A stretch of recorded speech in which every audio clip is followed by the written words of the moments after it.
So it's another day. I'm bright. I'm encouraged, and I'm with my dad. Well, so one of us is enthusiastic, and the other one is enthusiastic as well. Words of wisdom. So, Dad, I was just talking the other night when working on the Jeep or race car. Is it a Jeep still, or is it a race car? It's a race Jeep. Race Jeep. It's a race Jeep. So working on the race Jeep, and I was referring to us being low on horsepower. Yeah. So I was referring to a lot of your words of wisdom throughout my racing career and trying to make up where we had no money. But we were always competitive, and we always were the underdogs financially. So one of the quotes that I used was, if you save an ounce in 16 spots, it's a pound. That's so right. We are concentrated, not worrying about trying to find something that weighs 100 pounds. But everything we're working on, everything we're doing is like, man, we can save an ounce, we can save an ounce, we can save an ounce. That's right. So I just wish I could listen to you financially like I listened to you with the race cars, because if I watched my pennies... The pennies will, if you watch the pennies, the dollars will watch themselves. The dollars, I'm very poor on that. But when it comes to the race Jeep, so I'm here, we're going to lunch. My father's taking me to a brand new place, and he says it's a lot of fun, and I believe it, because lunch is something me and my dad always grew up with doing. Every time I graduated high school, we had amazing spots out west. When I think about west, I think about, you know, the Nugget, going to the buffet, or Tuesday tacos at the... It's not just lunch, it's an adventure. It's an adventure. That might be my favorite word.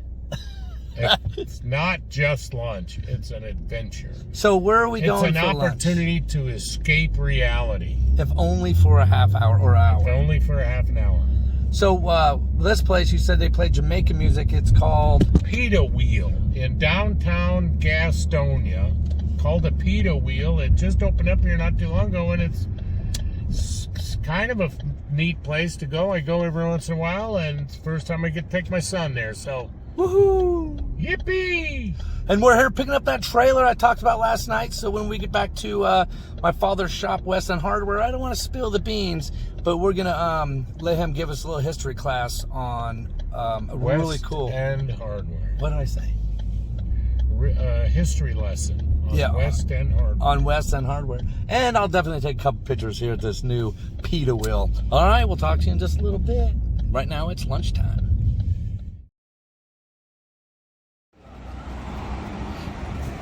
Kind of a cool little place. Right when I walk up, you can see easily it's an old gas station. Yeah, look at this place. If you're in Gastonia, I'll tell you how the food is, but I like the atmosphere already. It is, I feel like an adventure. This is great. Hope the food is just as good.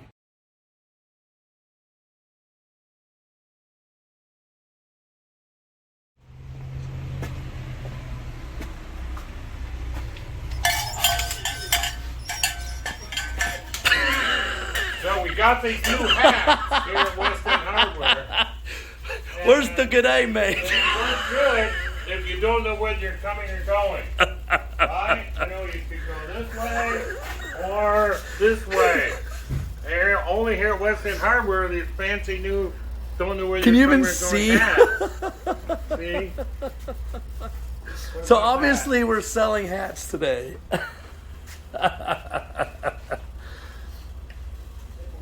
That's my comrade hat.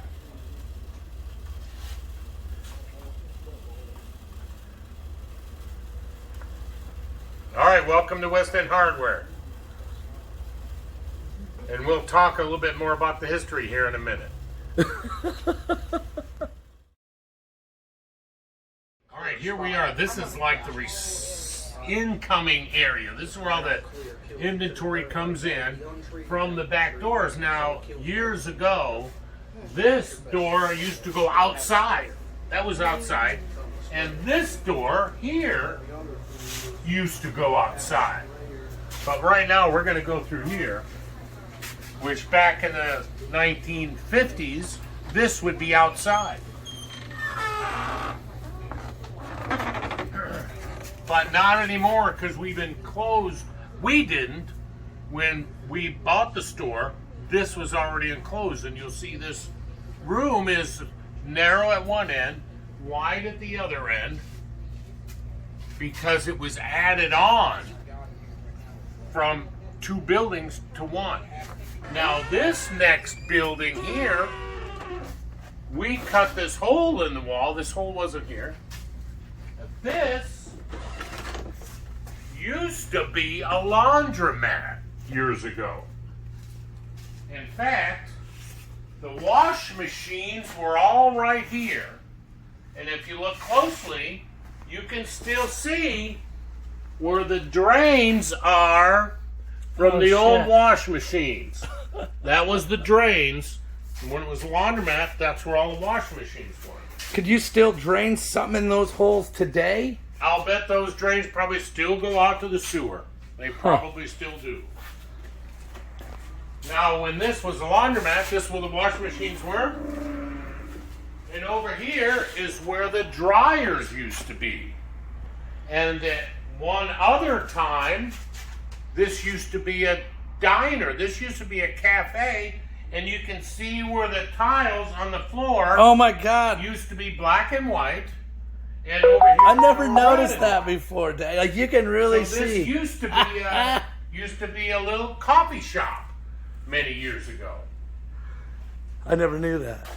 All right.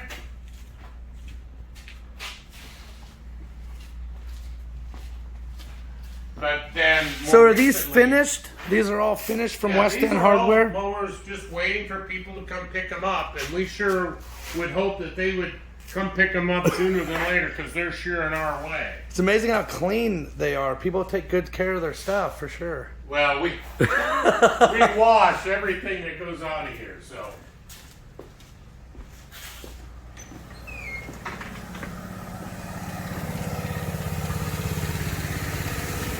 Used to have a chimney that went up there, and one of the things we took down was a chimney that used to go up to the, right down those tiles.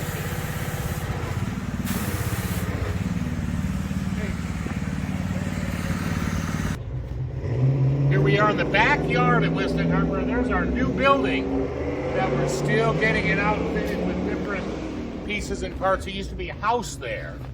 We knocked the house down and then put this building up. That was in 2020. That's got to be a big deal, knocking down a house. You know, we still got that more of the cereal. We are definitely a racing family. There's a dirt late model we just got.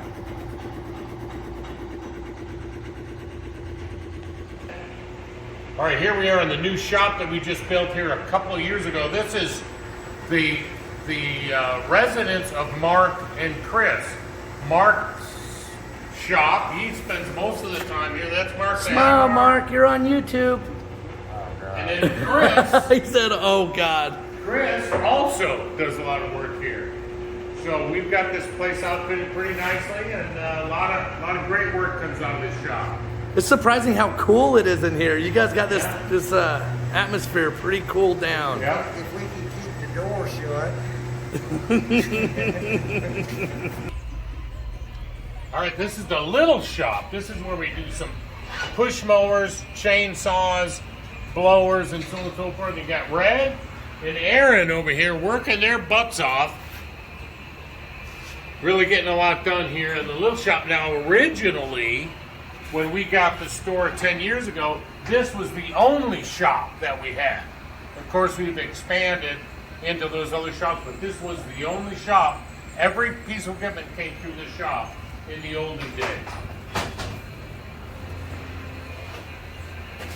Say hi, Big A. Hi, Big A.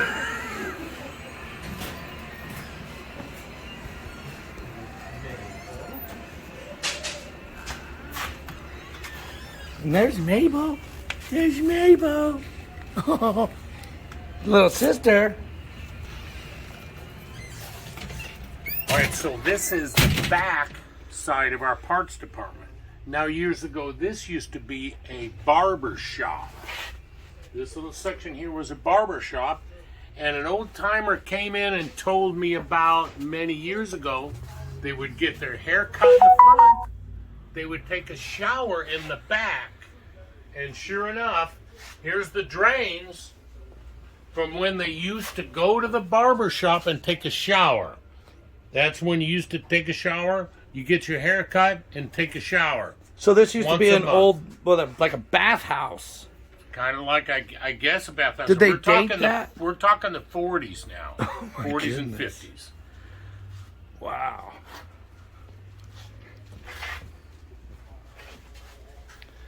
There is definitely a lot of stuff in here, Pops.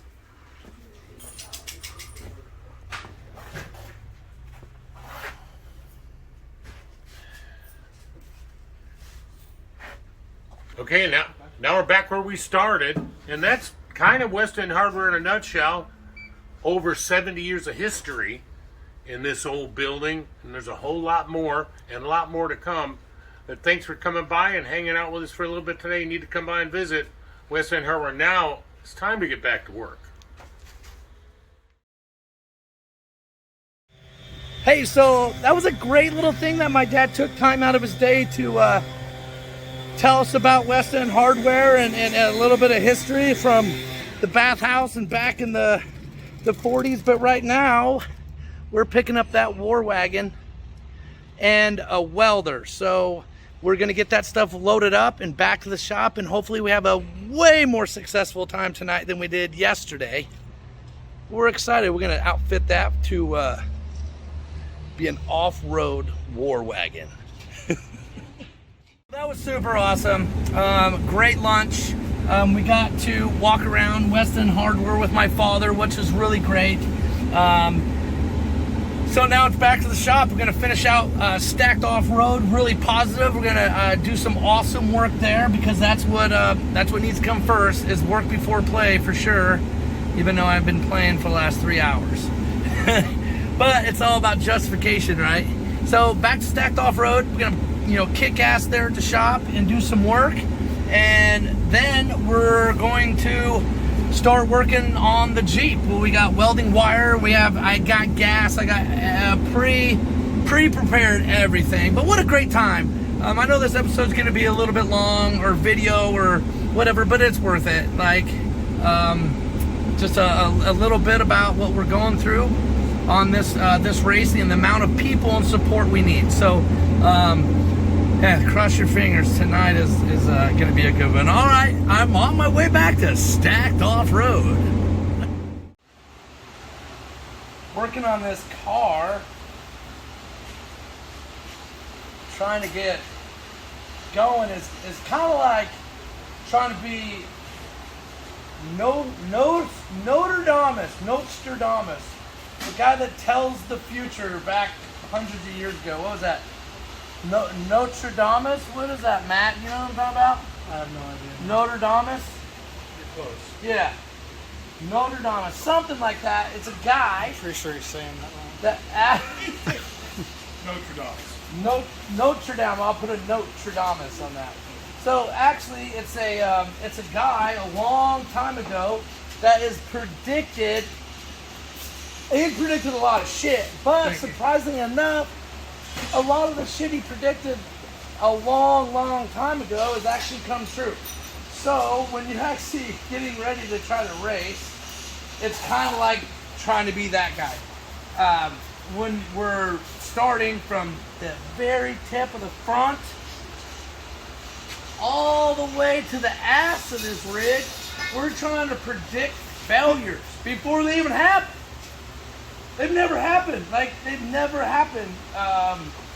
The ABS line, if you guys know on your JKs, if this ABS line gets snipped or cut, my day's over. So I'm like, well, I mean, it runs in the front. I'm gonna crash into shit. So I'm gonna rerun this. So we're just rerunning this. We're getting rid of wires that we don't need. Everything that we don't need, we're actually trying to get rid of. We got this little overfill thing mounted that we're pretty excited about. It looks sharp and it is sturdy. That is not going to fall off. Does it work? We don't know. But the concept's the same as this, so it should work. So I'm pretty confident that's gonna work. But yeah, I mean, this is the fuse box that broke off, you know, and so this indication of what happened when we were bouncing the Jeep around kind of changed our thought process and the way we're going to trying to accomplish this venture of racing a street vehicle on, you know, something that's super gnarly. So we're trying to foresee the future. We did get the fuel thing done, and I'm going to get it off and get it to the powder coaters tomorrow. I'm really pretty pumped about that. It looks good. It looks good. It's strong. It's kind of sticking up there. That's why we made it so strong, because you know, we're afraid of, you know, hitting anything on a tree, but our tires may be sticking out. So we're pretty sure that this is going to be good, and it has to be, because our fuel cell, when I mounted it way back in the day, I probably mounted it a little bit high. If the fuel cell was a little bit lower, this could have definitely been a little bit lower,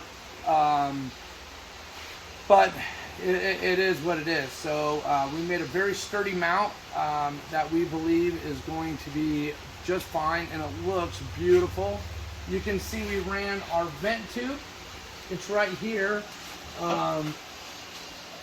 It's ran, but we're probably going to change it a little bit as things get mounted and things change.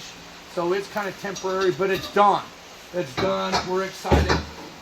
They only had 10-foot lengths, because, you know, some of this stuff is very difficult to find. Matt, it's almost like we're on a scavenger hunt. Yeah, You a know, lot of the parts. Sometimes this fuel line, I touched on it a little briefly last night. This has to have a shutoff valve in this line, and this is a high pressure line. So we got one coming, and I don't know how big or small it is, but that's going to be a little bit of a venture. We have the steel line, so we have a little bit of room to cut back and change that. But I'm curious to see, you know, how we're going to accomplish that. And this is Friday, or this is Thursday. So we had 10 feet, so we figured this 10 feet will go to here.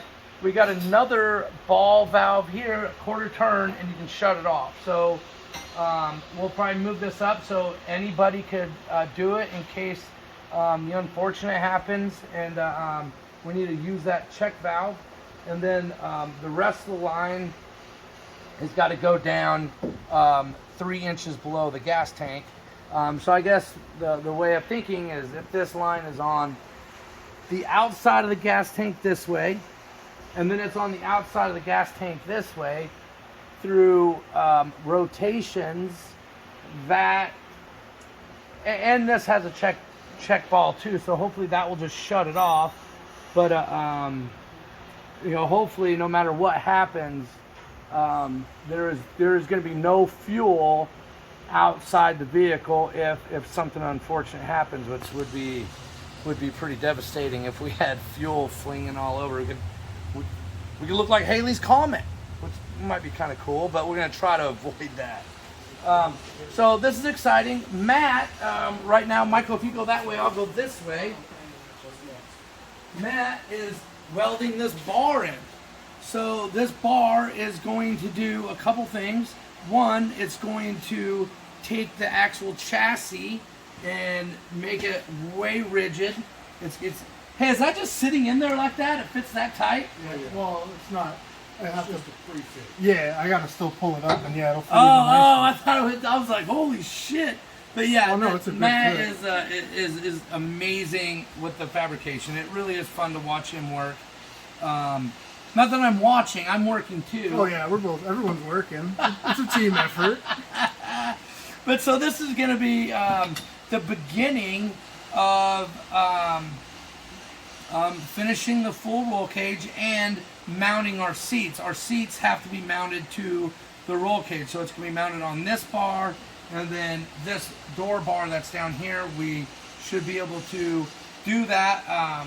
Matt and I, our biggest worry is actually ending up in the parking lot Wednesday night. Welding more tubes in. Yeah, or like whatever. we really like, if it's a perfect world, we're gonna be eating tacos and drinking bourbon That's right. Wednesday night. That'd be That should be good. So we're pretty sure we're gonna have to do this. So we'd rather do it here at the shop, even though we have a tremendous amount of work to do. But yeah, today is working out much better. This video.